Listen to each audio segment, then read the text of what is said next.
Regulasi 2026 memang sangatlah rumit, yang meski di satu sisi cukup menarik untuk menguliknya lebih dalam, tapi di sisi lain juga agak menyebalkan, karena begitu sulit dipahami.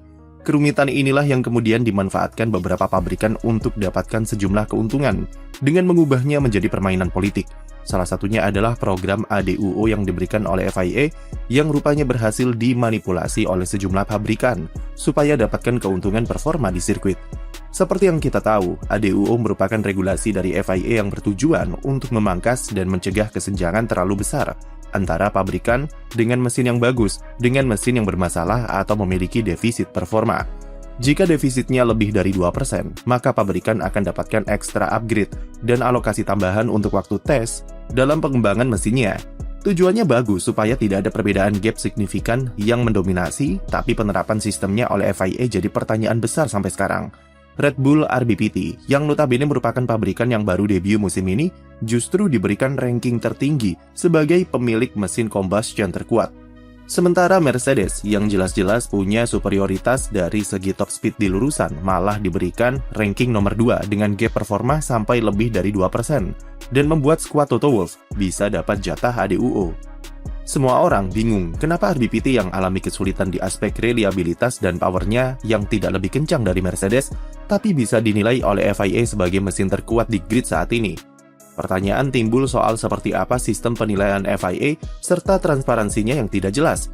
Red Bull sempat ajukan banding dan meminta FIA untuk meninjau ulang penilaian ranking ADUO yang merugikan mereka, karena RBPT jadi tidak memiliki alokasi upgrade mesin, dan otomatis harus stuck dengan spek yang sama sepanjang musim ini.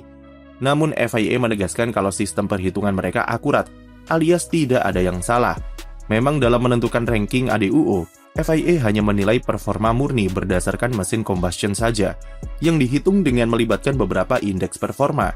Ada keterlibatan peran MGK, yang memang kekuatannya juga saling terikat dengan seberapa powerful mesin combustion yang dimiliki. Yang artinya bisa jadi keunggulan Mercedes di aspek baterai mampu menutupi beberapa kelemahan di mesin combustion mereka. Sementara Red Bull kekuatan mesinnya jadi tidak terlihat meyakinkan karena kekurangan di aspek optimalisasi baterai. Tapi itu tidak menutup fakta bahwa Red Bull kalah kencang dari Mercedes di lurusan, terutama seperti yang terjadi di GP Belgia ketika Verstappen yang sudah dibantu towing dari Isaac Hadjar ternyata masih kalah top speed dibanding Antonelli yang tidak mendapat slipstream. Bahkan Toto Wolff sendiri setelah GP Belgia secara spontan berkomentar bahwa Mercedes punya power unit terkuat di grid saat ini, yang kemudian disetujui pula dengan nada sarkas oleh tim prinsipal Red Bull, Lauren Mekies. Komentar Toto Wolff semakin membuat publik bertanya-tanya, kenapa FIA bisa menilai Mercedes dengan defisit performa sampai 2%, jika mereka pada akhirnya tetap punya keunggulan kecepatan yang signifikan di lurusan.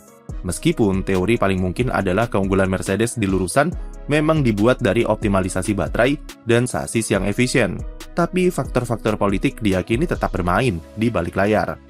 Ada spekulasi yang menyebut jika Mercedes sengaja menurunkan power mesinnya supaya bisa mengelabui sistem penilaian dari FIA untuk bisa dapatkan jatah ADUO.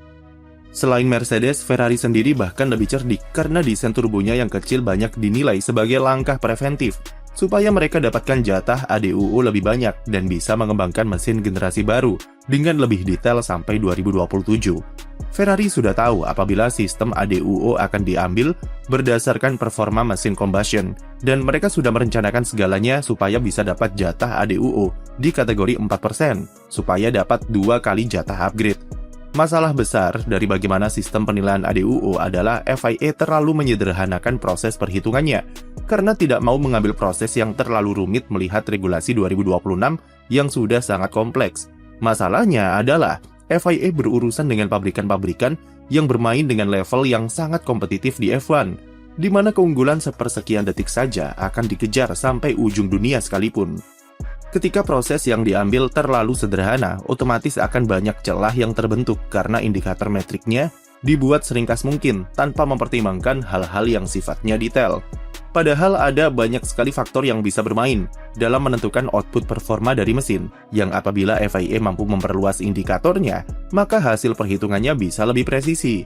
FIA sebenarnya sudah pertimbangkan untuk memasukkan faktor seperti tekanan turbo, diameter turbo, suhu operasional plenum, sampai pendinginan mesin untuk menilai ranking ADUO. Namun karena adanya dorongan dari semua pabrikan supaya sistemnya dibuat lebih simpel, akhirnya FIA tak punya pilihan, dan sistem yang ada saat ini memang sudah jadi konsensus bersama sejak awal. Jadi kalau dibilang apakah Red Bull sendiri punya andil dalam kegagalan mereka di politik ADUO, bisa dibilang iya, karena sistem perhitungan inilah yang sudah disepakati bersama, dan mereka melewatkan kesempatan untuk mengambil celahnya. Red Bull tergocek oleh permainan pabrikan lain yang lebih nakal dan lebih cerdik untuk memanfaatkan celah di sistem ADUO. Tapi di saat yang sama, bagaimana sistem ADUO ditentukan adalah gambaran nyata dari betapa disetirnya FIA oleh pabrikan dalam pembentukan regulasi 2026. Salah satu dosa yang FIA akui sendiri dan tidak ingin mereka ulangi di masa depan adalah mereka terlalu nurut dengan kepentingan pabrikan karena takut mereka akan meninggalkan F1. Akibatnya adalah terbentuklah regulasi 2026 yang ampas dan FIA kena getahnya sendiri dengan segala kritikan pedas dari publik maupun dari pembalap. FIA sendiri mempertimbangkan untuk lakukan evaluasi terhadap sistem perhitungan ADUO ke depannya, terutama untuk mencegah permainan politik seperti Mercedes dan Ferrari tahun ini. Untuk sekarang, Red Bull sepertinya terancam memakai mesin dengan spek yang sama sampai akhir musim 2026 nanti.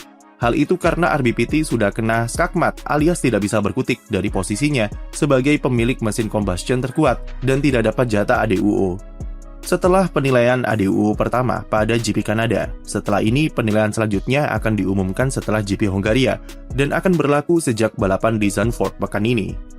Karena Mercedes masih memakai mesin combustion yang sama, jadi bisa dibilang gap mereka masih ada di kisaran 2% dari RBPT. Mercedes sendiri memberi indikasi bahwa mereka tidak akan memakai alokasi ADUO-nya musim ini dan menyimpannya untuk 2027, meskipun masih ada peluang bagi mereka untuk berikan upgrade minor di GP Italia untuk antisipasi mesin baru Ferrari. Upgrade minor Ferrari di Austria merupakan salah satu strategi politik mereka karena improvementnya begitu kecil, supaya tidak mengubah perolehan ranking di Belanda nanti.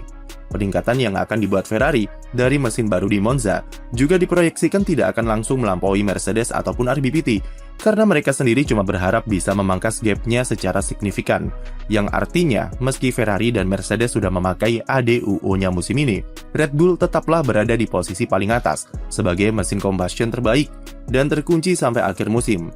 Selain itu, dalam penerapan ADUO, pabrikan tidak selalu memanfaatkannya untuk tambahan power output saja. Seperti Audi dan Honda contohnya, yang memprioritaskan upgrade mesin untuk memperbaiki drivability atau perilaku mesinnya saat akselerasi serta mengerem yang krusial untuk perbaikan handling mobil di tikungan. Paling terlihat adalah Audi yang cuma sekali memanfaatkan ADUO lewat upgrade di Catalunya dan dampaknya cukup terlihat dengan handling mobil yang lebih bagus. Jika performa mesin combustion dari pabrikan-pabrikan lain tidak meningkat signifikan, otomatis Red Bull juga tidak bisa lakukan apa-apa dan terjebak di pucuk selama musim 2026 tanpa dapat jatah upgrade tambahan. Lauren Mekies mengakui kalau timnya sudah terjebak di situasi yang tidak menguntungkan karena cukup berisiko bagi Red Bull dengan pengembangan mesin yang tertahan. RBPT harus menggeser timeline pengembangan mesinnya jadi lebih belakangan untuk menyesuaikan timeline ke musim 2027, yang konsekuensinya adalah mereka jadi tertinggal dari pabrikan penerima jatah ADUO yang sudah bisa mengembangkan mesin spek tahun depan dengan alokasi tambahan tersebut. Jadi PR Red Bull cukup banyak karena selain dari perbaikan aerosasis, mereka juga harus merevisi pengembangan mesin yang terhambat karena alokasi ADUO ini. Belum lagi memikirkan soal bagaimana caranya mempertahankan Max Verstappen yang makin hari sepertinya makin sulit untuk meyakinkannya stay di F1. Sekian video dari kami, jangan lupa beri like dan subscribe untuk konten F1 lainnya.